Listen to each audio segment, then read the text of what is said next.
Hi friends. So today I'm here with my 24-week update. Um, I wasn't really gonna do a 24-week update just because I felt so crappy this week. I think this week may have been my most uncomfortable week so far. Um, I don't know, it may be worse than my back went out. It just gives you an idea of my comfort level for week 24. Today is um, Friday, um, October the 20th. Um, and yeah, I just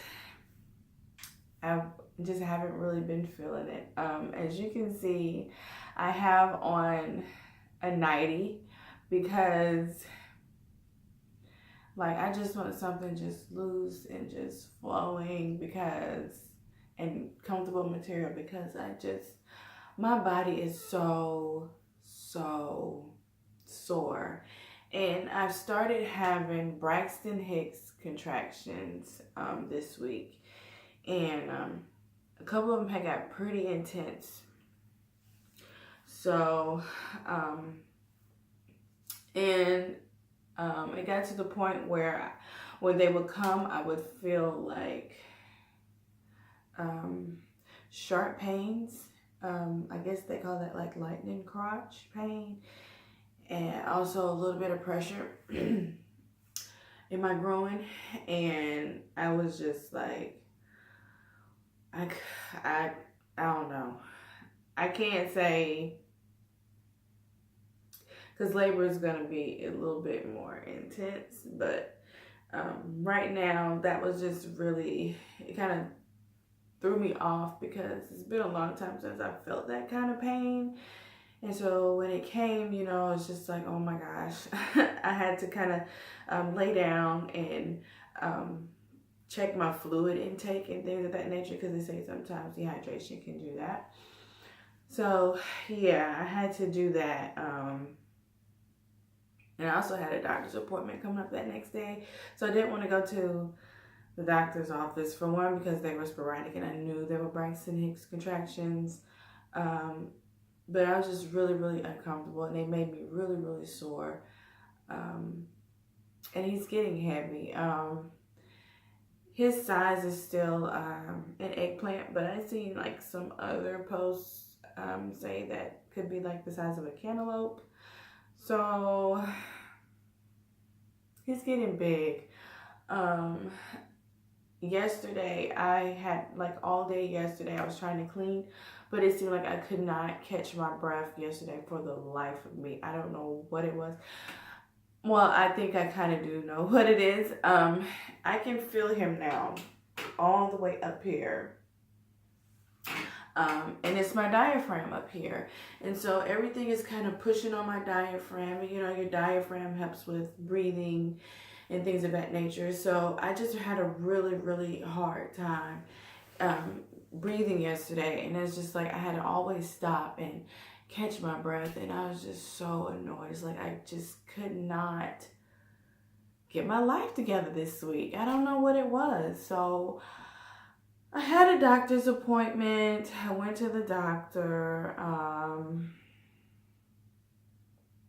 Let's see. Everything was good. My vitals and everything was good. His heart rate was around 130s or so. Very strong heartbeat. 130s, 140s. My weight gain, I only gained 2 pounds. I'm only 158. I was 156, now 158. So I guess the bulk of it will be his weight, since I'm gaining too much weight, which, I mean, I've said that already. I'm pretty much all baby. Nothing is really growing too much. My way personally. It's just the pregnancy, which is kind of a good thing. I guess getting back to my normal self won't be too hard, I hope.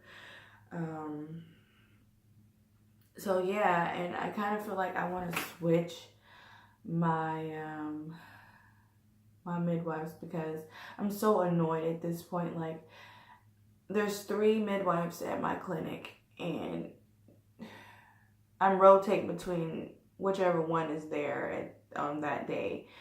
And the last one that I talked to, she was all for my birth plan, which I really need to tell you guys about that. And I mean, that would make more sense for what I'm about to tell you. But yeah, the last lady, she was all for my birth plan and everything like that. And then when I get there this time, this lady, she was just like, it seemed like she was just trying to put obstacles in my way. Like, and I was so annoyed. Like, what is really the big deal, lady? Like, really? And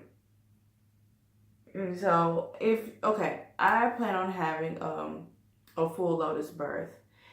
And everybody has so much to say negative about it. And really, I feel like it just comes down at the end of the day to personal opinion.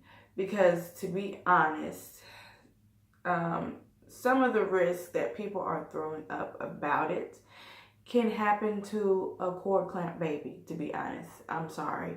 And people, the main thing is people are disgusted that you are leaving a placenta attached to your baby.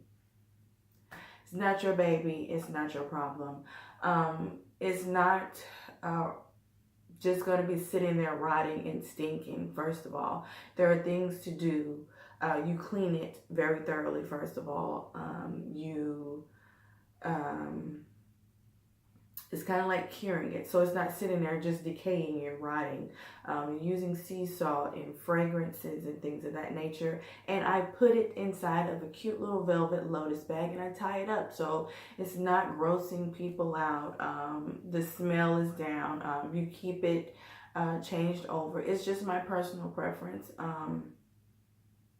and I feel like everybody's entitled to that. Why would I do something to jeopardize my child? Like, and that's what people don't understand. They act like, oh my God, you're doing something so horrible when it's my baby. Why would I do something to hurt my baby? I went all this time caring and nurturing this child inside of my body, and you think I'm going to give birth to it just to put his life at harm? No, I'm not. So just miss me with all of that. So yeah, I just felt like she was really just annoying me at that point. And then I was sore and, crampy and everything from the 2 days prior. And I was just like, I just was over it. I did not want to hear nothing else she had to say to me. Now I have to bring in articles with like a doctor or someone in a medical field supporting the idea of a lotus birth.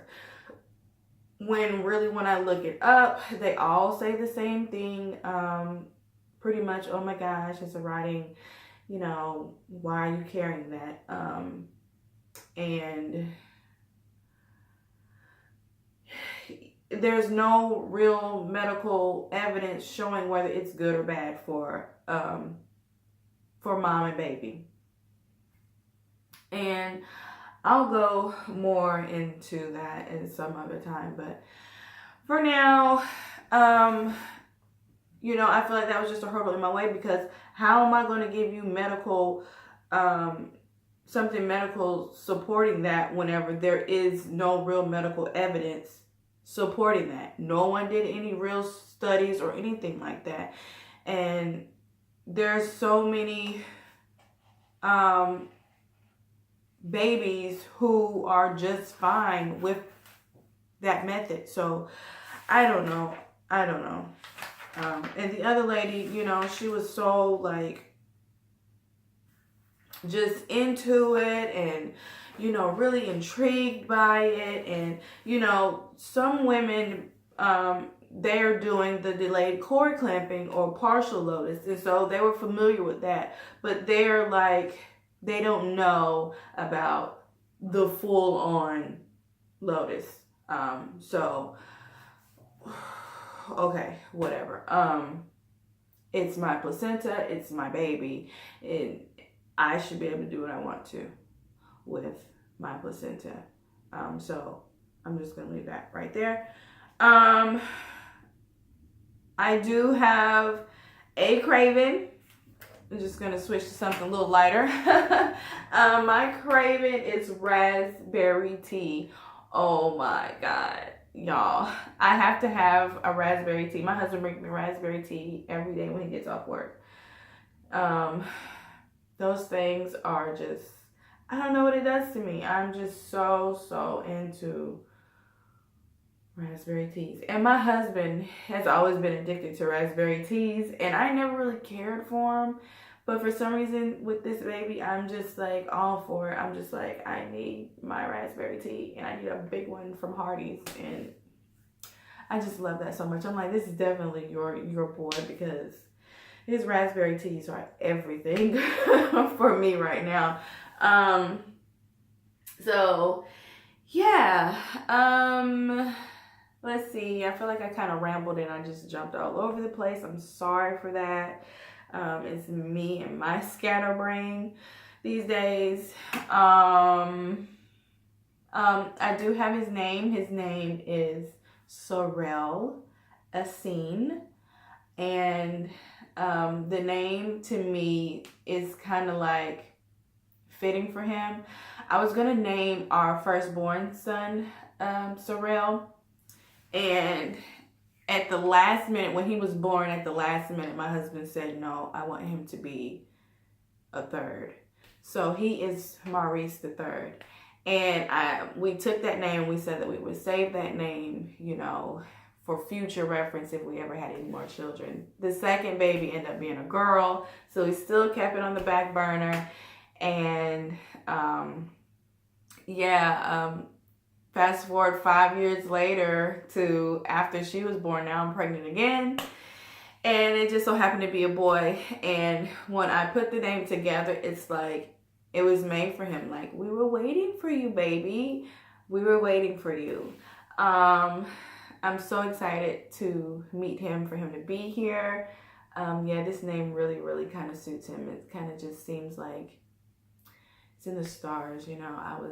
We were waiting for you. We were waiting for you. But you had your appointed time, and it was now. So, yeah. And Essene, I've heard this name only one time before, and I thought it was so dope. And come to find out when I looked it up, Essene is kind of like a group of disciples in the Bible, BC, before Christ. So, that's good, you know. Good, strong faith base right there. And Essene, there's really not much to that. It's just like a plant of some sort that's really good for your skin, or for your health. And it also is a color that they use to describe a certain color of brown, which I know he will be a beautiful brown color.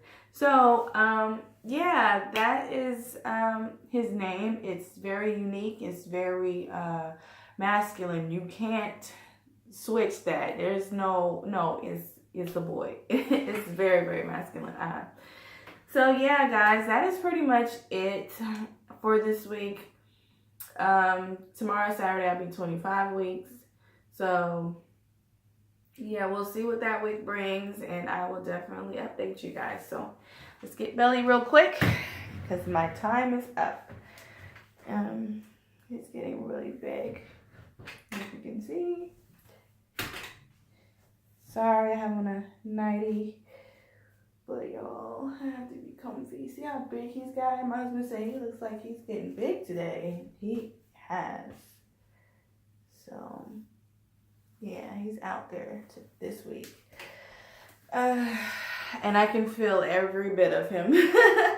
So that is us, you guys, for the week. That is my update. And that's it. I will get back with you guys for week 25. Till next time, take care of yourself and each other. Love you all. Bye-bye.